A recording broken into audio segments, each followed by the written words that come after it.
What we're doing in this video is I'm showing you how to skim a steam boiler. Over here, coming out of the top of the boiler, there's a skim port, ball valve, and then I've got a pipe going down into a bucket. So I started this process when the boiler was cold, and I filled it, gradually filled it, just a trickle like you see there. I fired the boiler and I let the boiler gradually get hot. When I feel that the water's coming out here real hot, too hot to touch, I turn the power off to the boiler and just let it skim for a while.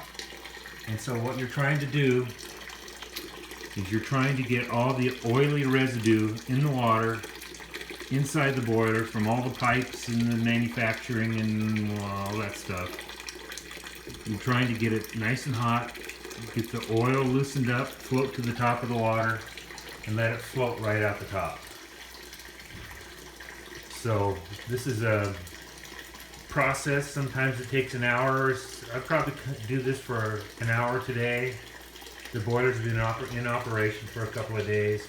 I'll do this for about an hour, and then I will come back in a day or two and do it again. What I did notice when I got here this morning is that the sight glass, the water had overfilled, much fuller than the control would normally allow it to fill. And I suspect what was happening last night was that there was some foaming, surging. Oily water tends to want to surge and foam. And I think it probably carried some water up into the system, up into the pipes. The boiler saw that it was losing water and refilled.